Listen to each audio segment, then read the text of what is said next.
Olá, este é o podcast Tozini Freire, a conexão entre um dos maiores escritórios de advocacia do país, os assuntos mais relevantes do direito empresarial e você.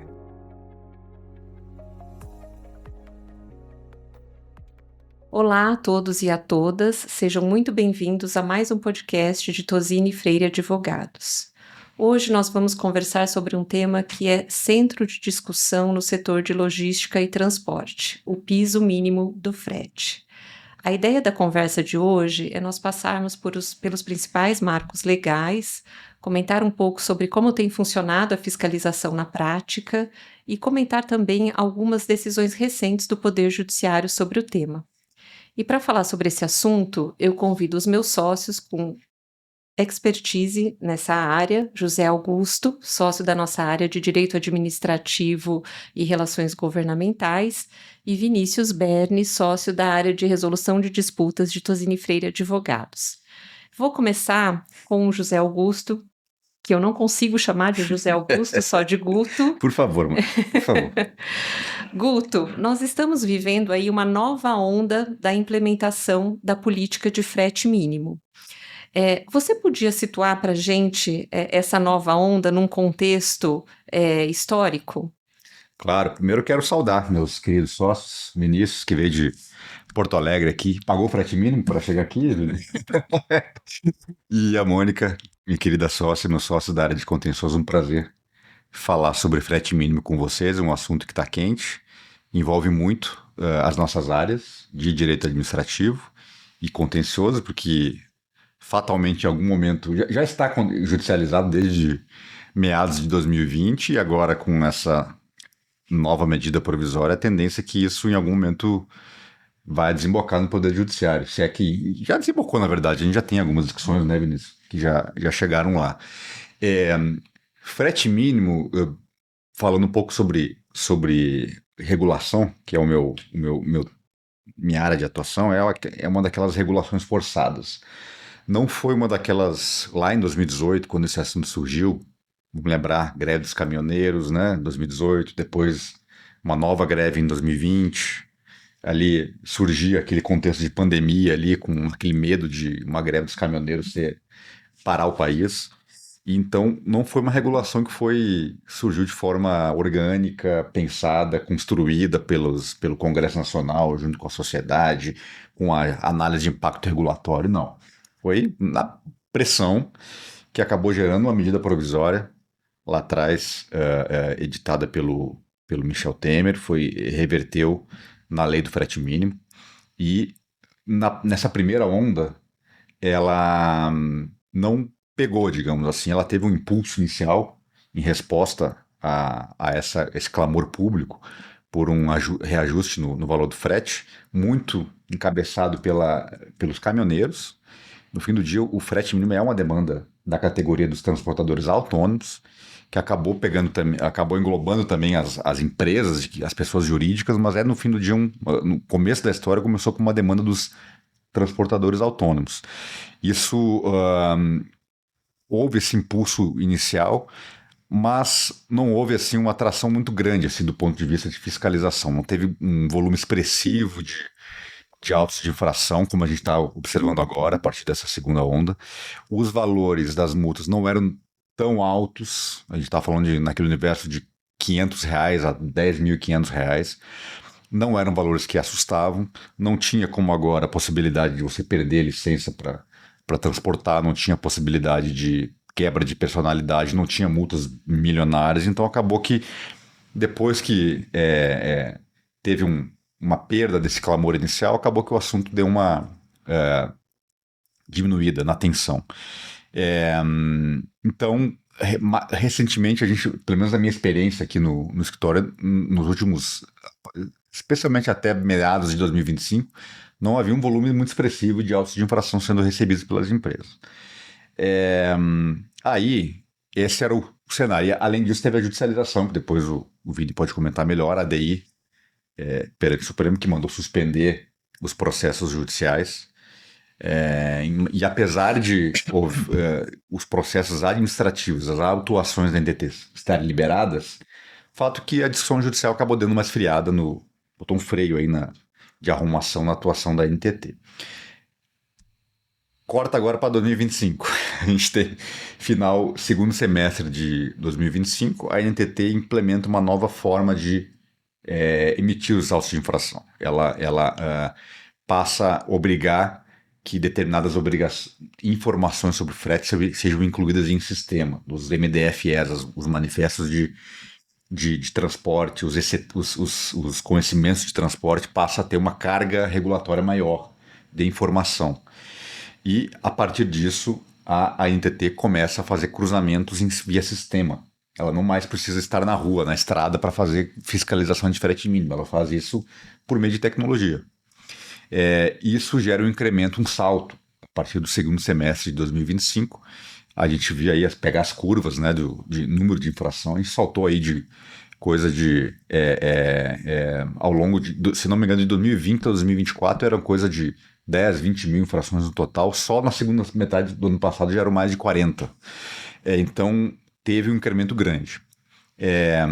Então, esse é onde estamos, e aí essa medida provisória agora, atendendo a críticas, novamente, do setor de transportadores autônomos, preocupados com o incremento do valor do combustível, especialmente, a ameaça de uma guerra no exterior, que já está se concretizando, apesar da proteção que a Petrobras está conferindo, né, no mercado doméstico ao preço do combustível, o fato que tem havia naquele momento ali, no começo do ano, o temor de um impacto muito grande da guerra no preço de combustíveis. E houve uma pressão popular, ameaça de greve novamente dos caminhoneiros, clamando por novas regras de frete mínimo para que dessa vez fossem mais pesadas. E aí a resposta foi a medida provisória 1343 desse ano, de março desse ano, que aí deu um duplo twist carpado, assim, na parte sancionatória, especialmente.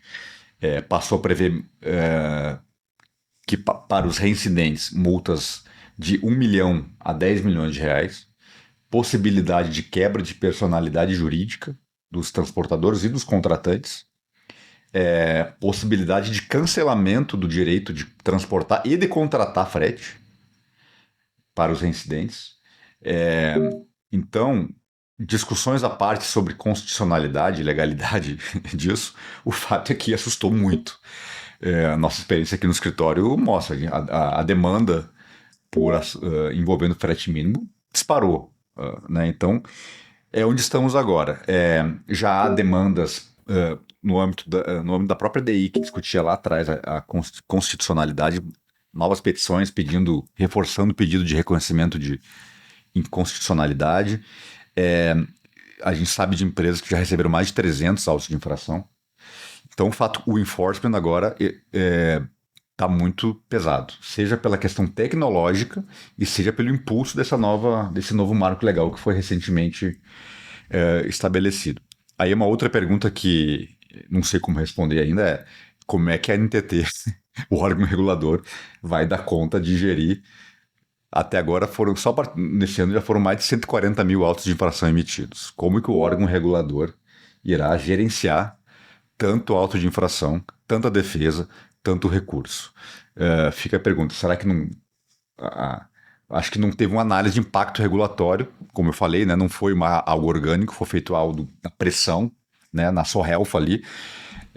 Então, isso tem um custo grande que é o que estamos vendo agora. Uma corrida muito grande das empresas para se adequar, para questionar, definir estratégias e ver o que tem na mão. Se judicializa, se defende, se espera, se renegocia contrato. É o momento que estamos, adaptação a esse cenário caótico desse novo ciclo, dessa nova onda do frete mínimo, Mônica.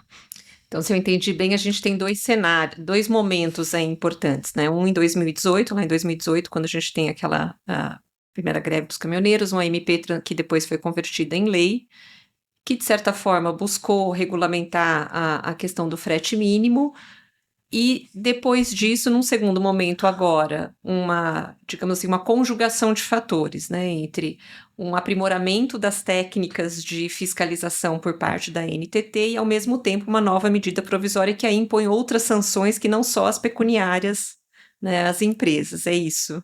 É isso, e aí uma discussão bem interessante sobre frete mínimo que a gente precisa travar. Fala-se muito de aprimoramento da regulação, fala-se muito de esvaziamento das capacidades de recursos humanos, recursos técnicos das agências reguladoras. E isso é verdade, as agências vêm lutando muito por orçamento. E do dia para a noite despeja-se um volume expressivo de novas atribuições que é ligadas ao frete mínimo nas costas da NTT, que está se virando para atender. Então, e dispõe de um mecanismo tecnológico para fazer isso. Será que o uso da tecnologia, da forma como está sendo feito para regular, é adequado? Será que a gente falar de 140 mil autos de infração emitidos em 3 meses não está havendo um abuso do uso da tecnologia para regular? A gente sabe que tem absurdos nesses autos de infração. A gente tem ouvido relatos de clientes de que nesses autos de infração tem erros básicos, que claramente não teve um ser humano que cuidou daquilo, né? Teve um auto de infração emitido por meio da tecnologia sem a devida supervisão. Então, acho que tecnologia para regular é bem-vinda, mas será que a gente não acelerou demais aqui nesse caso e gerou essa situação? Então fica essa pergunta, mano.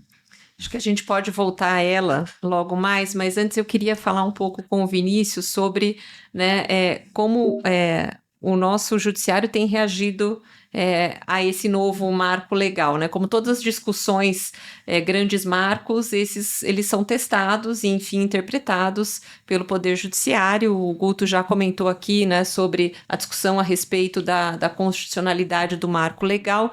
E aí eu queria te perguntar, Vinícius, qual que é o estado da arte em relação a essa discussão no Judiciário? Onde estamos? Primeiro, minha saudação, Mônica, Guto, nossos ouvintes. Esse assunto tem um impacto tão grande, tão relevante, né, em uma série de indústrias, uma série de setores da nossa economia, que desde 2018, Mônica, quando a lei foi publicada, já começaram os questionamentos e questionamentos diretamente lá no STF, né? Tem pelo menos 3 ADIs tramitando no STF e ajuizadas por associações que têm bastante representatividade, né?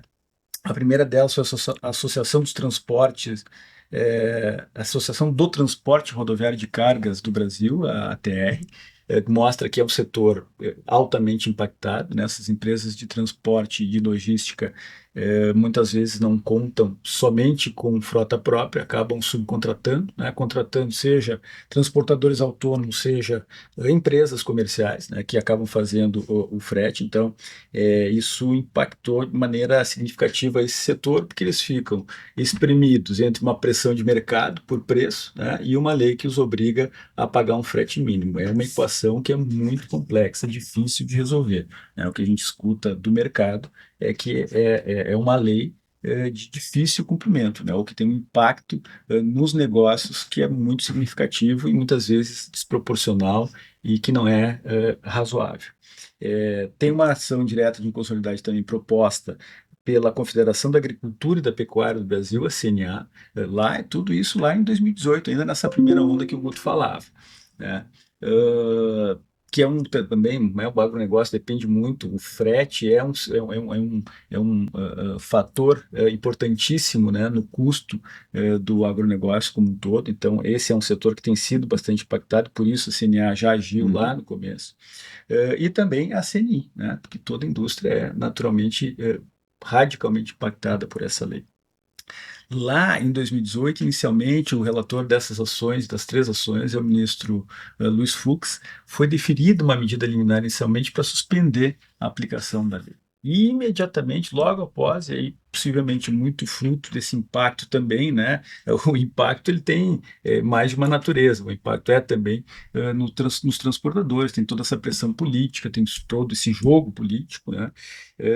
E imediatamente após o deferimento da liminar, acabou o ministro reconsiderando essa decisão para determinar que a lei é aplicável, que a ANTT deve seguir fiscalizando e punindo, né? Mas determinou, de outro lado, a suspensão dos processos judiciais, né, né, que tratam da matéria. Então, é possível a fiscalização, é possível a tramitação dos recursos administrativos, mas, havendo processo judicial, após deferimento, análise dos pedidos liminares, segundo o STF, essas ações devem ser suspensas. E isso é interessante, a gente vai falar mais tarde. Isso acaba definindo, né, algumas das estratégias que nós temos usado nas ações judiciais que nós estamos ajuizando em favor dos nossos clientes. E agora, mais recentemente, com a MP 1343 de 2026, CNI e CNA voltam a carga ao STF para, considerando, né, a ampliação de maneira radical das penalidades, das sanções, eles voltam ao STF para dizer, lembra aquelas inconstitucionalidades que eu sustentava lá atrás, né? Violação do princípio da livre iniciativa, a livre concorrência, agora piorou, né? Porque todas essas violações constitucionais, a elas foi agregada uma violação, me parece que há, ao princípio da razoabilidade, ao princípio da proporcionalidade, porque Perfeito. as sanções previstas na MP nos parece que são absolutamente desproporcionais e acabam eventualmente, ou poderiam acabar eventualmente, inviabilizando a própria atividade econômica, né, porque impacta em toda a cadeia. O Guto mencionou antes, né, das penalidades até 10 milhões de reais, a suspensão dos registros, suspensão do direito de contratar, reincidência para fins regulatórios significa 3 infrações de violação ao frete mínimo em 6 meses, ou seja, considerando o número de transportes que se faz todos os dias no Brasil, é um número bastante pequeno, né? Então, essas empresas que têm dificuldade para cumprir o frete mínimo eventualmente, certamente terão essas consequências, e é isso que agora começam a surgir, então, novas ações judiciais tratando individualmente, né, desse tema, mais ligados à MP nova. Não, e ouvindo vocês falando, né, a gente não tem ainda uma resposta definitiva, né, do Poder Judiciário sobre as questões que foram levadas em relação à constitucionalidade, e ao mesmo tempo, né, uma NTT que, enfim, gerou aí diversos autos de milhares, né, de autos de infração. As empresas vão se defender desses autos de infração na esfera administrativa, judicial. A gente pode dizer que, diante desse cenário, a gente deve esperar aí um contencioso de massa administrativo em relação a esses autos de infração e como cada empresa, né, se prepara para discutir se essa penalidade, o Guto antecipou aqui que em alguns desses autos contém informações que claramente não são precisas, né? Como é que as empresas se preparam para enfrentar esse cenário?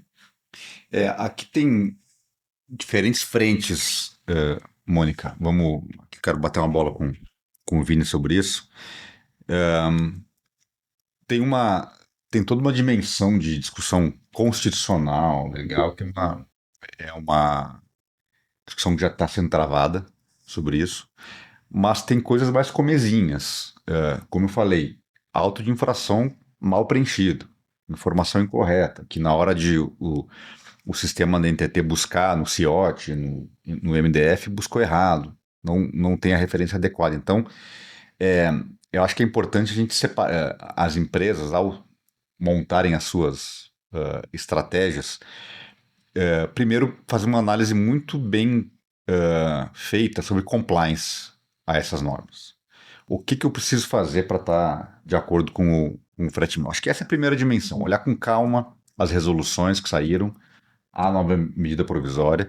Tem ali alguns conceitos interessantes, conceito, por exemplo, de carga e lotação, que é algo que a gente tem implantado muito. A norma, o frete mínimo, ele só é exigido para transportes que considerados carga e lotação, aquele em que o contratante, ele contrata toda a capacidade do caminhão. Então, por exemplo, se você está dividindo o seu caminhão com outros clientes da transportadora, já é o que a gente chama de carga fracionada. Nesse caso, já não tem a aplicação do frete mínimo. Então, tem que pensar, cara, o serviço que eu contrato é uma hipótese de carga e lotação ou não? Tem fretes, diferentes tipos de frete para diferentes tipos de transporte. Por exemplo, transporte de alto desempenho, que é algo muito peculiar para alguns tipos de indústria, tem um frete menor. Então, quantos transportes eu estou fazendo ao longo da minha viagem? Em quantos pontos eu vou parar? A depender da resposta, eu posso quantos contratos de CTS, quantos conhecimentos de transporte estão emitidos vinculados àquela viagem? A depender da resposta, pode ser que eu tenha uma tese de afastamento da incidência do frete mínimo. Então, o primeiro trabalho que eu vejo estratégico para as empresas fazerem é uma análise, um escrutínio, um raio-x na norma para entender, fazer uma análise de compliance regulatória. A partir disso, ela consegue se posicionar perante os transportadores, se caso a empresa não seja um cliente, um dono de carga, como ela pode se posicionar frente à pressão dos transportadores por fretes mínimos e como ela pode se posicionar frente aos autos de infração que ela vai receber. E aí tem dimensões jurídicas, né, de avaliação de mérito, de olha, isso aqui não é frete mínimo, ou é. Tem uma dimensão formal de avaliação do auto de infração, se está cumprindo ou não, e tem uma dimensão legal, constitucional, de se o frete mínimo deveria existir ou não. Então são 3 dimensões aqui para a gente olhar. Mas eu acho que é mais, especialmente no meu campo aqui mais administrativo, ao receber auto de infração, começar a vir aquela enxurrada, que como já aconteceu com algumas empresas, já ter esse tema de casa feito, de compliance regulatório, para se bem compreender, já ter reuniões feitas com transportadores, entender as diferentes visões sobre o que está acontecendo, saber analisar um auto de infração com cuidado, todos os elementos, cruzar com as requisições das normas. Então esse é um trabalho de preparatório para a onda muito importante. E aí sim, depois avaliar se é o caso de buscar alguma medida judicial, né?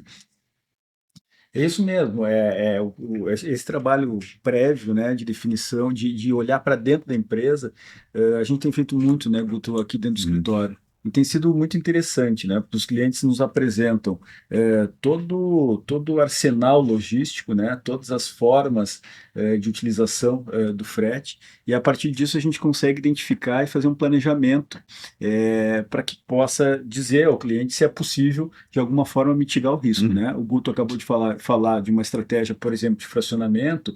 Dependendo de onde o cliente se encontra dentro da cadeia logística, é possível, por exemplo, contratar um operador logístico que está também impactado, que por sua vez vai subcontratar. Nesses casos, a própria NTT tem entendido que quem responde pela política de frete mínimo é o subcontratante e não o embarcador. O que eu quero dizer é que, a depender, obviamente, né, da logística, das possibilidades operacionais, é possível fazer um planejamento para mitigar riscos relacionados a essa questão do frete mínimo. Mas, em alguns casos, vai ser difícil escapar, né, dessa discussão. E aí nós temos recomendado fortemente que se analise no varejo, né, Guto? Não para além da discussão mais macro, constitucional, e que vai se resolver no STJ e que nós não desconsideramos nas nossas discussões, mas que se olhe mais no micro. Obviamente, isso dá trabalho, né? Olhar 300 infrações, como no caso desse cliente, né, uma a uma, é trabalhoso, né?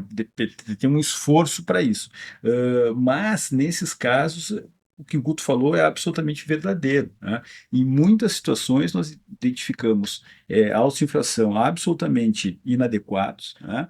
A própria NTT vem reconhecendo, né, quando ela identifica que há subcontratação, por exemplo, a própria NTT determina a baixa desses autos de infração.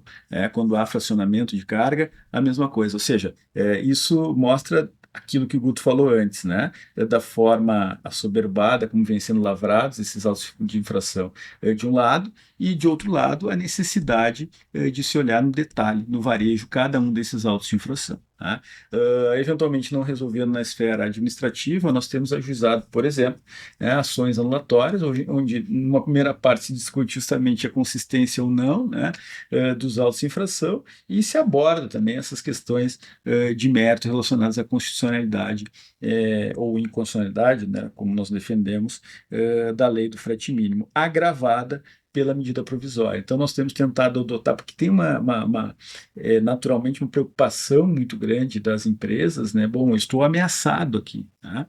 Eu já tenho mais de 3 infrações e, portanto, eu posso receber uma multa de 3 milhões, eu posso ter meu registro suspenso, posso ser proibido de contratar. Primeiro que tem processo administrativo para isso, né? Não é algo automático, deve, obviamente, respeitar o processo administrativo devido ao processo legal. Então, há oportunidade para uma intervenção, seja administrativa, seja judicial, se houver abuso nesse processo, né? Mas muitas empresas já têm buscado o judiciário, e a nossa recomendação que nós temos visto tem feito mais sucesso, tem sido mais eficiente, é sempre vincular essa discussão mais macro aos casos concretos, para que não haja uma discussão da lei em tese, né? Então, não se busque quase que uma declaração de que a lei é inconstitucional e aqui no controle concentrado, né? Quando há elementos próprios dos autos de infração que permitem mostrar a sua inadequação, as chances de uma liminar aumentam, né? Especialmente quando o juízo está garantido.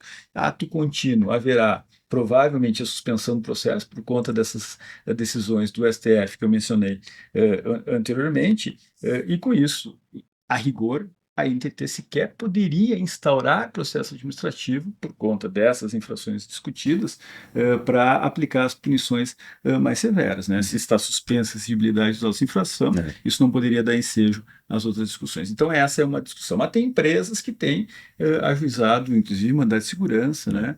Preventivos, tentando proibir a NTT de fiscalizar e de emitir multas ou sanções como essas que nós acabamos de falar. Os tribunais, Mônica, têm se dividido. Por exemplo, o TRF da 4ª região de onde eu venho, eles têm dito de maneira uniforme e bastante clara que não foi suspensa a aplicação da lei, portanto a NTT tem o direito e o dever de seguir fiscalizando, né?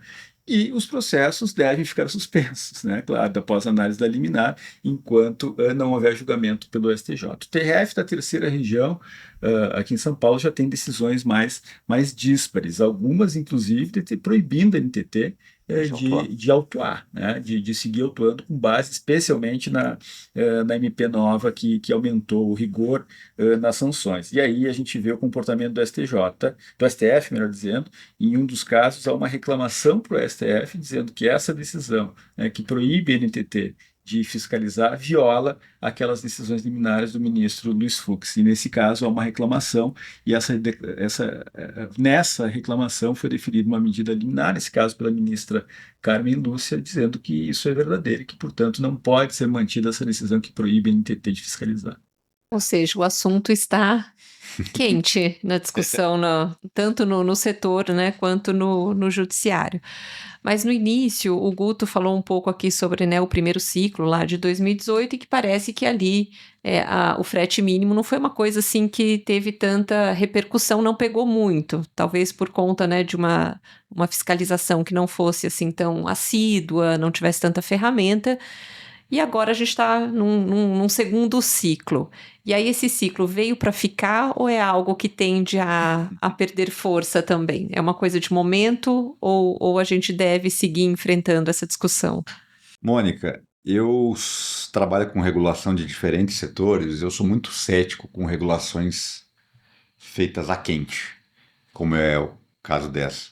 Sem uma análise adequada, elas tendem a desidratar ao longo do tempo. Foi o que aconteceu no primeiro ciclo, vamos dizer assim, primeira onda, como a gente está chamando aqui, do frete mínimo, e pela forma absolutamente atabalhoada e desproporcional como isso foi feito, eu acho que isso não tem vida longa. Eu acho que, posso estar errado, mas vai ter imagino que vai ter alguma revisão dessa política de frete mínimo, seja na sanção, porque ela acaba não... Quando você exagera na dose, você acaba não endereçando no fim do dia a tua preocupação. Porque qual é que vai ser... Se as empresas começarem a tomar a autuação de 1 milhão, 2 milhões, 5, 10, qual é a tendência inicial? Vou internalizar minha frota. Não vou mais contratar frete mínimo. Vou comprar caminhão e vou fazer, que nesse caso não tem frete mínimo. Fazer. Porque passa vale a pena, né? Você tem... Depois toma 3, 4 multas de 10 milhões, para a tua operação e tal. Cara, peraí, deixa eu fazer conta aqui. Muita empresa já está fazendo, inclusive. Quando surgiu o frete mínimo lá atrás, muitas fizeram, algumas migraram para o modelo de internalizar a frota. Então, nesse caso, vai atender o objetivo da regulação? que é garantir uma remuneração justa, e aliás, é bom ter isso bem claro, né? O que os caminhoneiros, a categoria dos transportadores está pedindo não é nada fora do razoável, eles querem uma remuneração adequada. O mercado não tem conseguido prover isso. Então veio uma regulação, podemos discutir se ela deveria acontecer ou não, se liberdade econômica, mas eles têm um pleito razoável. Com esse tipo de punição aqui, não vai atender. A tendência é diminuir a contratação desse tipo de profissional autônomo, que as empresas vão migrar para outros caminhos, vão para a ferrovia, vão para o transporte por cabotagem, via água, vão internalizar a frota. E no fim do dia você teve um resultado da política pública contrário ao interesse que ela procurava endereçar. Então por isso que eu acho que, sinceramente, não é algo que vai virar uma política pública sustentável no longo prazo, Mônica. É como eu estou vendo. Guto, eu concordo, né, olhando para frente, para o longo prazo, mas eu ainda acho que há um esforço muito grande do governo federal, né, nesse momento, há um esforço muito grande da NTT de fazer valer essas políticas, né, e ainda há uma pressão grande dos transportadores autônomos nesse momento. Não dá para esquecer, nós estamos num momento eleitoral também, então E eles são muito fortes e bem organizados. eles são muito organizados, né? Eles têm voz, eles têm representantes bastante vocais no Congresso Nacional. Então, me parece, eu concordo com a tua leitura pensando no longo prazo. Também acho que esses exageros, às vezes, acabam atrapalhando, né, a implementação de uma lei como essa. Mas eu acho que no curto prazo ainda as empresas vão sofrer bastante, né? E acaba tendo algum efeito, né? Nós falamos aqui de várias empresas que estão mudando suas operações, que estão recalculando o formato logístico, estão adotando estratégias para mitigar o risco. Então, de alguma forma, né, há um impacto, as empresas já estão sofrendo, tendo que se mobilizar para isso, seja para readequar a operação, seja para discutir judicialmente, se for, ou administrativa ou judicialmente, quando é o caso. Mas eu concordo, né, que o caminho deve ser um caminho de convergência ali na frente, seja por uma nova regulação, seja pelo próprio STF, que vai ter que decidir. Acho que essa decisão do STF ainda demora, né? Eles têm, claro, esse pedido liminar relacionado à nova medida provisória que está na mesa para julgamento lá. Na mesa para julgamento, não digo tecnicamente, né, mas que está aguardando o julgamento. Mas o mérito da ação vai demorar muito tempo, né? Uma ação muito incipiente. A CNA e a CNI acabaram de aditar a ADI para incluir pedidos relacionados à nova medida provisória. Então, é um processo que ainda vai ser contestado, haverá intervenção de diversas associações, inclusive dos caminhoneiros, dos transportadores autônomos. Haverá certamente uma ampla discussão. Então, me parece que a decisão final sobre esse tema ainda leva bastante tempo, o que reforça a tua fala, né?